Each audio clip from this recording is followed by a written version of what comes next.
Just it so. Welcome to my channel. In my channel, I talk about a lot about experiences that I have. I travel, and recently I just got back from Brazil, where I got this beautiful tapestry from. So in love. And finally, I am filming in my meditation room that took a million years, it felt like, to get together, and I'm so happy with it. And as you can tell, I have lighting, which I didn't have before. And in the coming, I would say in the next week, I will not just have my good lighting, but I will also have amazing sound. However, I can't plug this wonderful microphone in because I don't have the adapter to the iPad because my laptop doesn't have a video camera. All right, so let's get to it. Who is John of God? Let's just start with there. John of God is a medium from Brazil who is a healer. And if you don't know, most of us assume that mediums are just people who work with or who deliver messages from crossover loved ones. But mediums can be exactly what that is a medium. It is an in between. It's the in between. It's the middleman. So essentially, what happens is John of God, he does something called incorporation. And incorporation is when he allows an entity to enter his body. So now he disassociates. He is no longer Zhao. He Serapis Bey, Rey David. And these are just some. Confucius, Saint Germain, San Germán, Irma Sheila, Maestre Hilarion. Look at those eyes. And Dr. Osvaldo Cruz, Padre Pio, Saint Penegrin.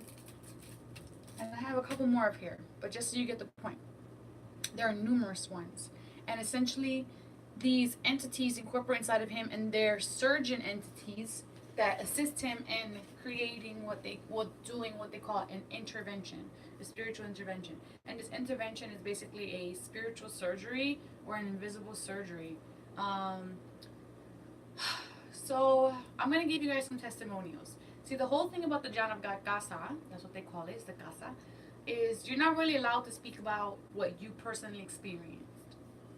And for some people, this might seem sketchy. It's very hot here, so I'm sorry if I'm drinking water on camera. And this might seem sketchy to you. Why? Because it makes it seem secretive. It makes it seem like there's something to hide, right? But the reality is not that at all. So what happens is when you get your intervention, there is an exchange happening. You are getting new energy put into your body, and you want to contain that energy as best as you can in order to facilitate the healing that you've requested. And for the most part, this is not something that you do like a regular doctor's office where you go into a office and he sees people one by one by one. No, he doesn't do that because he sees thousands of people every day, and that would just be an impossible task. There wouldn't be enough time in a day. So he sees them in groups, okay? So essentially what you do is you get in line, you have your intention written on paper, and you give it to him. That's the one-on-one part, but this one-on-one part is literally like 10 seconds. It can be a little longer, but when he's incorporated, the entity already knows what you need, so he's going to give you whatever the prescription is. It might be the herbs of the casa. They prescribe passiflora. It might be crystal light bed. It might be go to the waterfall. It might be go to meditation, go to current room, go get a massage. It's a lot of different things. And the reason for this, they might seem like very simplistic things, like, oh, get a massage. How is that going to help with my fibromyalgia, or how's that going to help with my POTS, or is that how it's going to help with my chronic lack of focusing? Obviously, it happens because there's an energy that has to be moved in order for new energy to be facilitated. And so, we don't talk about our experience because, and I will attest to this multiple times because I have seen him. I went to Omega in New York to see him, in Rhinebeck, New York last year to see him, and then this year I went again to see him in Brazil. So in Abadania is where his casa is. Last year I did not heed this warning, and you might see one of my videos of John of God stateside, and you'll start seeing me talk, and I'm just like, I'm just talking like this about my experience. And that's because in that moment, I literally felt like I was being vacuum cleaned. Like there was energy coming out of me, being pulled out of my body and going away, away. You can just feel it. It just feels like you literally physically feel that. And so when you talk about your own personal experience and you give the power of the energy away, and why, you're probably thinking, why would you give the power of your energy away if it's already happening internally, right? Well, the fact that you're verbalizing it and you're creating maybe thoughts around that. The person who's listening to you is creating thoughts around it, and they might not be in the most positive light. And it's just subjective to the environment. So there's so many factors here, and some that I honestly don't even know why is possibly happening. But there's so many things happening. So you have to be really mindful of what you say. But you are allowed to talk about other people's experiences. So today in this video, I'm going to give you, well, I'm going to tell you about a little bit about my experience, but not my like exact physical, what I physically felt during, because that would be too much information. But I do have a condition called POTS, POTS, posterior orthostatic tachycardia syndrome, and I'm actually going to be making a video about it. Essentially, is that the receptives, my adrenaline. So basically, hold on. So everyone has adrenals, right? There are these receptors that attach to the adrenals that attack itself. So what happens is that I create more stress hormone in my body, and what that does is that it constricts my blood vessels, and the circulation in my blood does not allow appropriate circulation. So like a normal person that's sitting to standing, gravity doesn't affect them, but gravity affects people with POTS because the blood can't travel back to the brain again. So this creates a large variety of symptoms, which we won't go into right now. But just so you know, but that stress hormone makes your heart start to beat really, really, really fast, and you get extremely fatigued because imagine sitting in place and then running a marathon when you stand. You're running marathons all day. So people with POTS, about 90% of them will say, and this is through the Mayo Clinic research, will say that they suffer from extreme fatigue, or there's another word for that I can't think of. So anyway, there is a limited amount of things that will work with for that, because it's a newly researched condition. There's still not a lot known about it. Fibromyalgia. So last year I went to go see him. But anyway, so this year, so what you have to do is that you have to get your plane ticket. John of God sees everybody for free. So you get to go to his casa for free, experience him for free. Okay? Everything he does is for free. So you have to pay for your ticket. You have to pay for a posada, which is a hotel. The posada feeds you. And every single day. And it's not like just a tiny little bit of food. It's like buffet style. So they have a big array of cultural food, rice, beans, chicken, seasonal vegetables, etc. The day there starts at 7 in the morning, 7:20. So you put on your white clothes and you go to the casa. Once you get at the casa after eating your breakfast, which starts at 6 in the morning, the casa you have to walk to. Everything is like about a mile long. Like all the posadas are within like a mile. I'm giving a mile, but honestly it might be less than a mile. So you have to walk to the posada every morning. I'm sorry, to the casa every morning. They only do interventions on Wednesdays, Thursdays, and Tuesdays, Wednesdays, and Thursdays. No. Wednesdays, Thursdays, and Fridays. I'm sorry, Wednesday, Thursdays, and Fridays. So if you're flying to Brazil, don't get there on a Sunday, because Monday and Sunday, you're not gonna have nothing to do, because literally that whole little town closes. So all of the little stores and everything is closed. There's nothing to do, and which it sounds great, but you might as well, if you're gonna use those extra days of doing nothing, use them at the end of your trip, because after your surgeries you're going to want as much rest as possible, and those 2 extra days that you had in the beginning of your trip are gonna just be wasted. Put them, because I promise you, when I went into the airport, I went Saturday, I had my last surgery Friday. That was a huge mistake.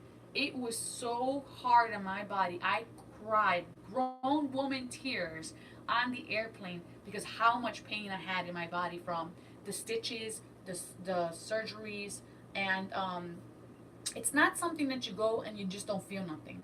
It's invisible, yes, okay? But this is not something that is like a placebo effect. I am coming to heal you, and now you are healed, and you're like, oh my gosh, I'm so healed now. It's not like that at all, okay? It's very, very physical. It's something that you can't just make up. It's something that you can't just dismiss that is happening within the body. So my brother is 36 years old. He has a mental disability, but he also has a physical disability. His physical disability doesn't have a name because it's extremely rare. So it's basically like a mashup of many conditions. And the best way for me to describe it to you guys, if you saw someone with advanced Parkinson's, where they're kind of just like really really shaking, not just the hands, but his whole entire body shakes consistently nonstop. um, and because of his mental disability, it's very difficult for him to have such a deep understanding of what he's experiencing, or the understanding of faith for him. So, on the first week, it was really hard because we weren't allowed to use cell phones if you got eye surgery. And you know you got eye surgery because your eyes hurt, okay? They hurt. To the light, they burn, they're dry, just the same way if you got like LASIK or something. Um, Sorry. I drink a lot of water. People with POTS drink a lot of water. It helps with the circulation. Okay, so trying to express this to him, what a spiritual retreat was, to someone who doesn't really understand it fully. He has a mentality about a 14 or 15-year-old. So he's a teenager. And so when we got there, all he was just obsessed that he couldn't go on his phone. He was just really aggressive the entire time. And it came to the point where he pushed back and he said, "This is not my faith. This is you guys' faith." And when he said "you guys," he meant addressing my mother and myself. "This is you guys' faith, and I'm never gonna be cured."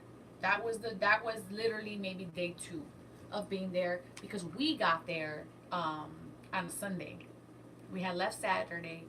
It took us 24 hours to get there. We got there on Sunday, and there was, nothing to do. And so we had 2 days. So he was really aggressive about this, which was it was a little upsetting for me to hear that, because it was just like, you start to see the internal turmoil of someone who's dealing with something. And, I don't have his condition, but I do suffer from my own things. And going from last year and getting so much better. I would say I'm 70% better. Um, and knowing that this has helped me, and I know it's gonna help him, and but it's his perception. So he got really upset about it, and we did the first surgery. We're there 2 weeks. You can do one surgery a week. So the first week he got his surgery, and he still didn't grasp the concept of it. He went, and then he started coming out with back pain, which was the surgery, which was, them using their tools to start to fix whatever's wrong inside of us. And that does cause pain, and they do give you stitches, and after 7 days the entities come back to you and remove your stitches. So you do physically feel all of this, even though no one touches you. And it's happening inside, internally. It's a very very subjective experience, although. So he complained about that back pain for the whole entire week until the following week. no, no, no, you don't understand. I'm like, Joe, it's, you had a surgery. That's why you have that back pain. And he had eye pain. And there was a couple of things that he was experiencing. And I'm like, this is the surgery. He's like, no, no, that's not what it is. He was just, for whatever reason, no matter how much we talked about it and pointed it out. And in the Posada, you have everyone in the Posada is going to see John of God. That's the only thing that's there. Okay. So that's why people are there. They're not there to go to see something else. They're there for John of God. So that whole little town is running off of the fact that this man, this curandero, this medium, this healer, he's there. So by week 2 now, he's had time to talk to people and listen to other people's experiences. He's listening to my mom's talk about hers, mine talk about me. Still didn't click. So second week comes and he gets his second surgery. In the second, oh, wait, before we get to the second surgery. So from the first week to the second week, he had already started experiencing scenes. He started calling them sparkles, but they're angels. Okay. He started seeing a lot of sparkles. He started having dreams. He never has dreams. He started seeing energy around people. He doesn't see energy around people, but still, this was not enough for him to be convinced that something spiritual was happening inside of him, even though he was already experiencing the symptoms and everything. So by the end of week 1, he was capable of walking the entire mile down to the casa, which he could not do before at all. His condition does not allow him to walk that far. He eventually stopped holding on to my mom and me, which he has to hold on to someone as he's walking. He was able to go up and down stairs, which he wasn't doing before either. And people who were there, because people come for an extended stay, 2 weeks or more, they were all, we get introduced really quick because everyone meets for lunch and breakfast and dinner at the same times. And my brother's condition is not like mine, which mine is invisible. His is very visible and it causes questions. And especially someone like that, people aren't asking because they're nosing or they have bad intention. It's like, okay, I see that you're coming for help. I want to know what you have because they're so interested in knowing this is going to help you because they themselves have received this healing. A lot of people that I met had received this healing several times. And you're wondering, okay, well, why would you have to go back? The same way you need a revision surgery in the real world. Sometimes one's not enough for a specific thing, depending on how much is affecting your body. So all of these things happen. It's still not clicking that this is the spiritual intervention that has happened within him. Come week 2. Week 2. Week 2. Week 2 made me proud. He gets his second surgery and he has an extreme experience during his surgery. And I'll walk you through it. So basically, you go on the line, you give your intention. Then they tell you get surgery, yes or no. If surgery is yes, you walk out of the line. You're in a room or in a little building. You walk out of the line and you go into, basically they have these church benches set up. You sit in the room, you put your hands on your heart, and you ask the universe, God, source, whatever you want to call it, what it is that you want. Then Zhao comes in the room from the back. He says a prayer in Portuguese. I have no idea what he says. And then you hear him say, it's finished. There is a translator in the room that says, okay. Brazilian people get up. They go by like race a little bit because when you go out, there's translators that give you an orientation on what you should do. So you have them speak it in different languages and calling different people out. Brasileiros, that's what they would say, brasileiros. So, and that's it. And you're in that room a whopping, the longest time I was in there was maybe 3 minutes. I went in a lot of times, and last year it was maybe, I don't know, a minute or less. I was like, wait, I just sat down and it was done. Like, it was literally sat down, out. But it didn't matter. It's just the fact that the matter is that you're coming into the presence of the entities. So in his second week, he gets his surgery and he gets it. Like he gets it. He not just gets it physically, he recognizes it logically and cements it in emotionally. So in his second experience, he says in that 1 minute where your eyes are closed and your hands on your heart and you're asking for your intention, that he saw God. And that was his experience, or his perception. My mom says, "No, you saw Jesus," but no one knows. I wasn't inside of him. I can't tell you. And he says, in a really cute way, a way like an innocent person would describe this.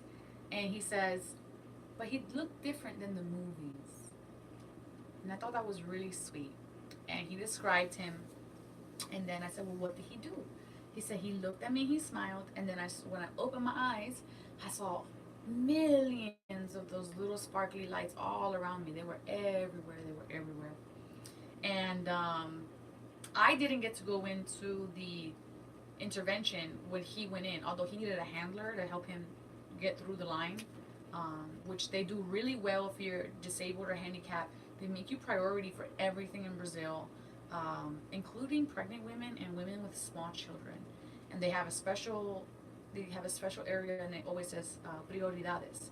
So it's priorities, which is I think is amazing.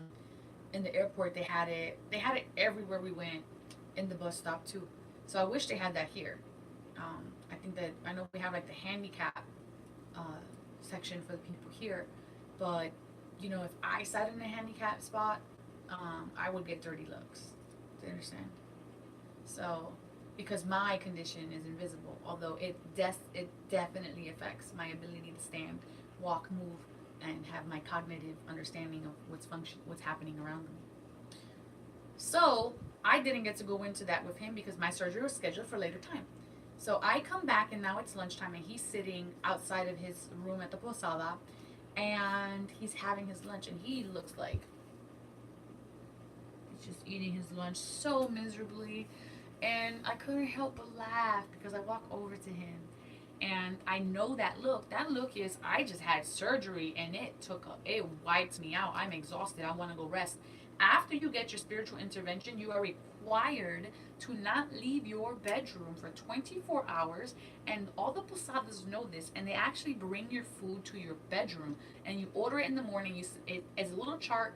It says, "I'm having surgery on the day of blah blah blah, and this is what I want for food for the whole day." And they bring you all your foods right to your bedroom. In your bedrooms, you have these little fold-down desks that act as a writing desk or where you want to eat. But you also get a little table outside your room. So he was sitting outside the room at a little table, and I walked over and I just went, "Do you believe now? Do you believe now? Do you believe now? Do you believe now?" Like an annoying little sister that I am. And he's eating and he just does. Yeah, I believe now. I believe now.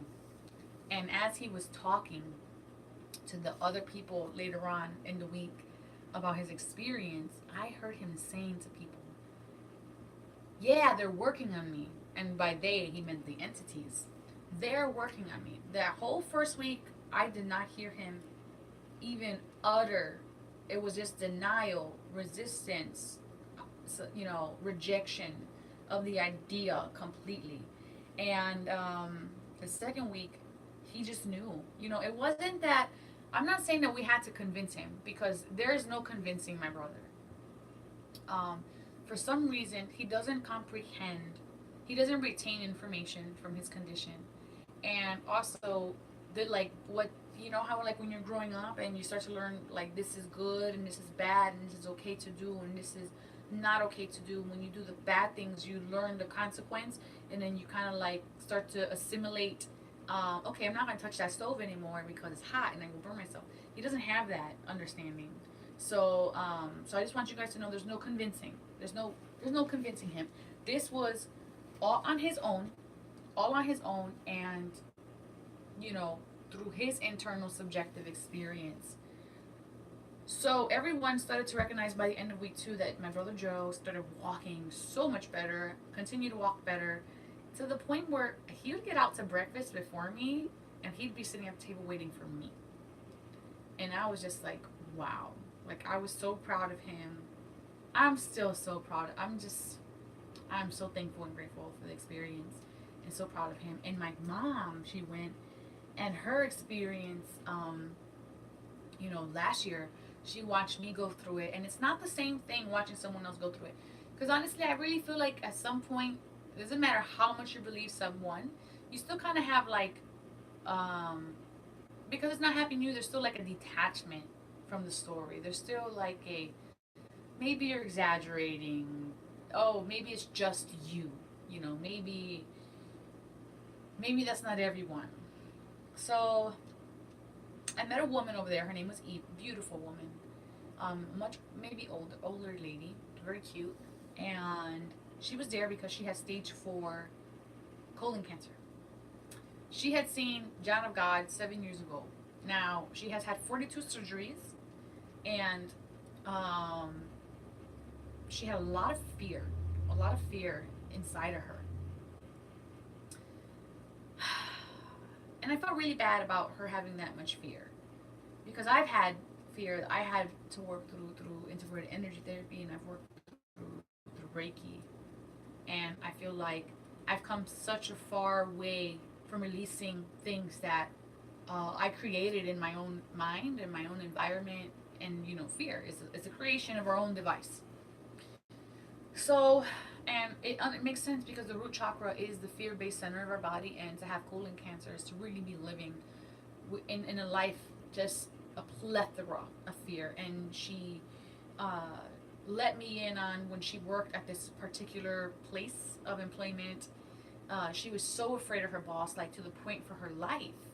And she's worked there for so long that actually that's when her cancer manifested, was working there. So when I talked to her about how fear affected the body, she recognized it in herself and understood where it was coming from. So now she went because she has stage 4 cancer, but here's the kicker. Okay, I don't know if you guys know, but when you're at stage, there's 4 stages to cancer. When you're at stage 4, this is the final stage. You have a terminal condition. There's not really no way of knowing how long you're gonna live for. It can be a couple months. It could be less than a couple months. It could be more than a couple months. She saw John of God 7 years ago. 7 years ago. 7. That's when she had stage 4 cancer. 7 years ago. When she got diagnosed, she went to see him. 7 years later, she still is not in remission, but she's in stage 4. And most importantly, she's living. Okay, guys? She is living. 7 years of having already had that diagnosis. That in and of itself is miraculous. There was a woman there. She went, and I have a lot of energy coming into me right now, so I'm not sure if I'm going to be shutting this video down, or if they want me to continue saying what I'm saying, if it's too much, or if I'm getting permission. I'm going to gauge what I'm feeling right now. It feels like a cascade of energy coming down into my crown. But if it starts to make me feel uneasy, I'm going to stop talking about this. There was a woman on stage. She had came 10 years ago. She had stage 4 cancer. I believe it was pancreas cancer. She came to see John of God. She had no hair. She went on stage. When I mean by stage, it's not like a big stage. It's like really like a step. Like it's like one little step, and it's just like a little platform. And she had all her hair. It had been 10 years. And she had went into remission.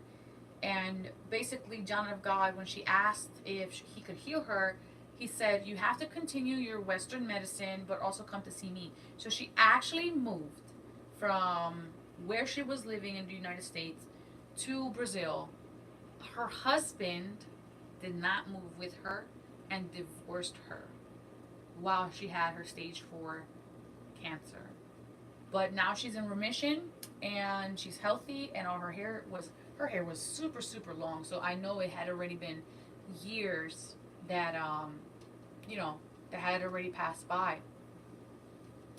And then I met a man named Bruno who was next door to my room, completely blind man. She spoke French, and I don't speak fluent French, but I had Duolingo, so I kind of had like um, a recap of what I had learned in high school, and I was very fluent in high school. I just picked it up very easily, so I was able to talk to him enough to discover that he had come to Jamaga last year for the first time. He was completely blind. I couldn't ask how he became blind or if it was from him being born. I don't know. So I asked him if his condition improved. This is the first week. He said from last year to this year, his condition did improve, un petit, right? Just a tiny bit. But to be someone, as they explained to me, that had been told there is nothing in the in medicine that can help your blindness, and you're gonna have this condition for the rest of your life. There's, where do you go from there? I can see that getting into a spiral of, lack of hope, lack of faith, depression, and that's essentially what happened when I was told I had POTS. It's like, oh, you have this condition, and because of the severity of it, there's nothing we can do. You're kind of stuck. All right. That really sucks hearing that from a doctor's mouth. And then going to another doctor and hearing the same thing. And then going to another doctor and hearing the same thing. And it gets to the point where it's just like, I actually took a hiatus from going to doctors. And recently just started going back just to keep tabs on how I progress. Because I know I'm going to get better this time. I know that I am. So, the second week, I opened my door, and you get a storm door in your posada because it's hot there. It's not really. It's a dry heat, so it's like not really like humid. It's not like super hot, but if you wanna just let the breeze flow through your room, you have a storm door.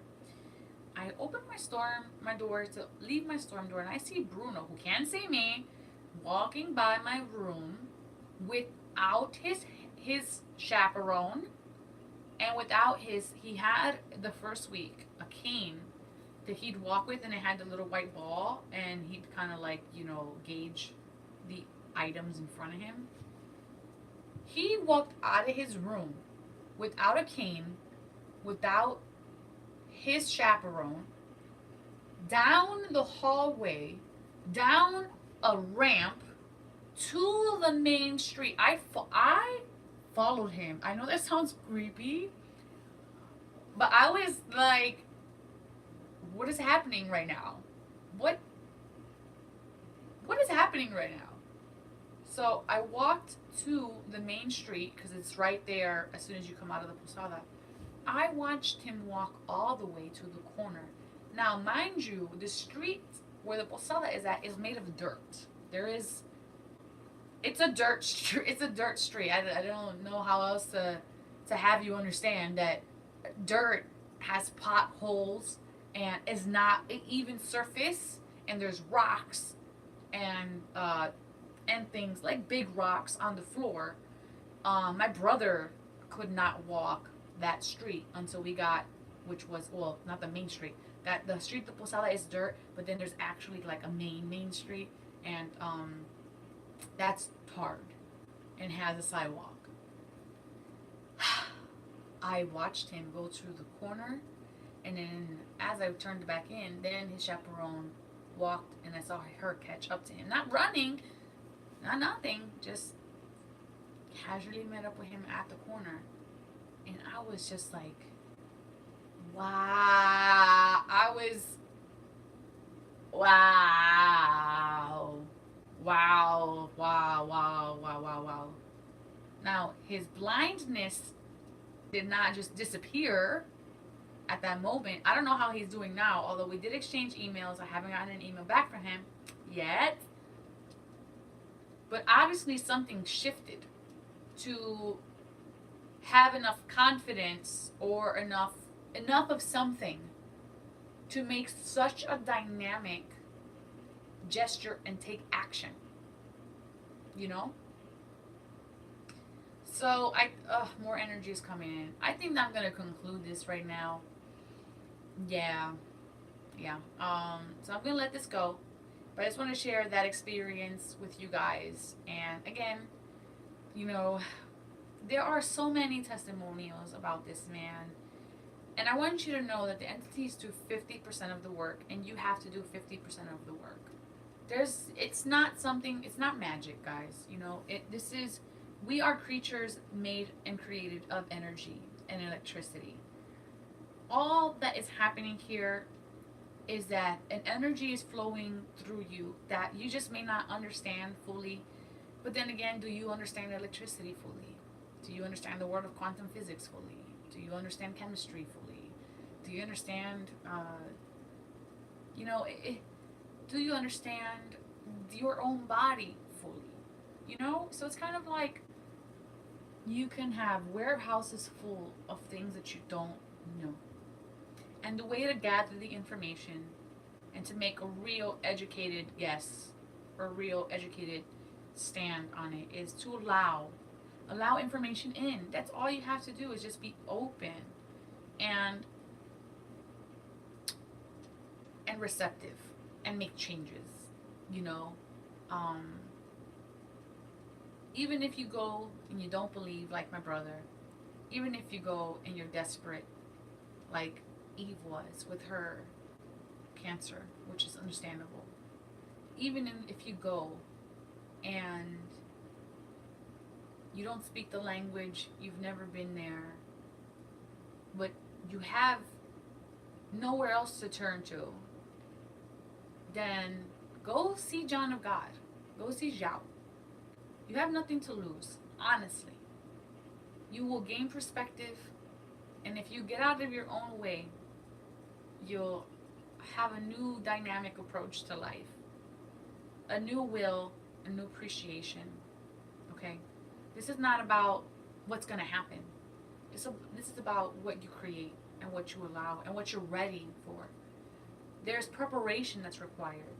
And if you want me to go to help you guys through the preparational phases of this, which there are many, I will make a video on that if you're ready to go. But, you know, if you feel like I have no money to get to Brazil, and I'm sorry to tell you guys, he's not coming back to the United States. This man is in his 70s, and he's no longer traveling. So last year was his last year. Ask the universe to help you and bless you. If this is something that you really want, ask the universe to help you and bless you. And if you really don't know how to do that, message me. Leave me a comment. I work with energy. I will help bless you so that you can get your financial needs met in some manner to go. I am moving to India. How am I getting there? I have no idea, because I don't work with my condition. I run a nonprofit, but everything I do there is out of my heart. And I just know that the money's going to come in. I traveled last year to California without a dime in my pocket, and I got there and I came back fine. I got to Brazil without a dime in my pocket, and I don't have credit cards, guys. So it can happen if you want it to happen. And if you need a little boost, you know where to find me. May Apollo's blessings rain on your day, to go in love, light, and wisdom, to know thyself, love thyself, and remember the divine always has your back. Ciao.